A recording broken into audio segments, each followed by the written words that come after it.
السلام عليكم ورحمة الله وبركاته. ازيكم يا حبايبي؟ عاملين ايه؟ وحشتوني جدا جدا.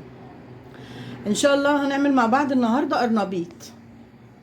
هنسمي بسم الله ونصلي على سيدنا محمد. اللهم صل وسلم وبارك على سيدنا محمد.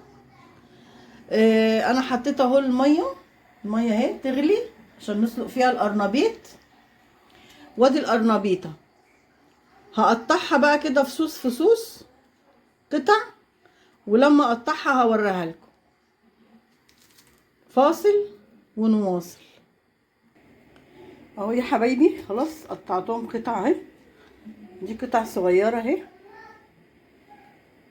اهي. ان شاء الله بنعملها مع بعض. بجهز بقى حاجتها. ادي الخضره اهي. هنقيها وانضفها واحطها في ميه، اغسلها وانضفها وانقعها شويه عقبال ما اسلقها. هنحط هنا دلوقتي شويه كمون وشويه ملح. هرجع لكم. اهو يا حبايبي ادي الملح وشويه الكمون اهو في الميه، زي ما بنعمل في ميه سليق الكرنب. الكمون ده عشان الانتفاخ بتاع بالليل، ما يعملش انتفاخ عند الواحد. خلاص الميه اهي داخله على غليان. هسلق بقى القرنبيط يا حبايبي اللي احنا قطعناه مع بعض ده. هسلقه وارجع لكم. بصوا حبايبي انا رجعت لكم اهو. عملنا الخلطه. ده حطينا 4 بيضات، معلقتين دقيق، وحطينا التوابل ملح وفلفل والكمون، وحطينا الخضره مشكله،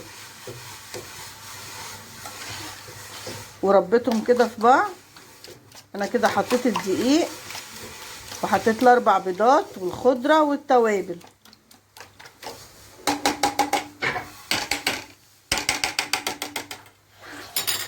القرنبيط اهو يا حبايبي بعد السليق.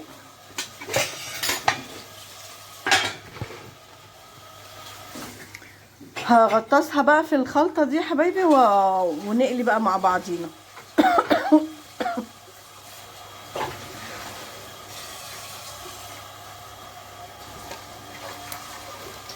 حطينا الزيت اهو. هنسخنه.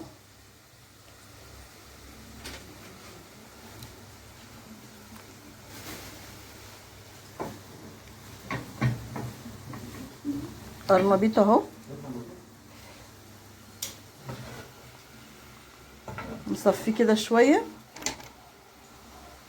هنقلي.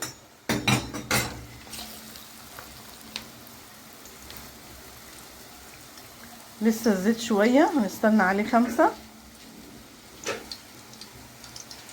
هعمل بقى الباقي واحطه في الطاسه وارجع لكم. بصوا حبايبي حطينا اهي اول طاسه، ومش هنعمل الا هي عشان نفر واحد بس اللي هياكل منها. الصبح بقى نعمل الباقي.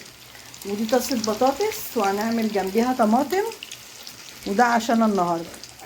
فاصل ونواصل. بصوا حبايبي القرنبيط خلاص اهو خلص اهو. ده عشان النهارده اهو. بطاطس، طماطم، جبنه، ده العيش اهو، وده القرنبيط. لو عجبكم العشاء ده ما تنسونيش في اللايك والاشتراك يا حبايبي. السلام عليكم.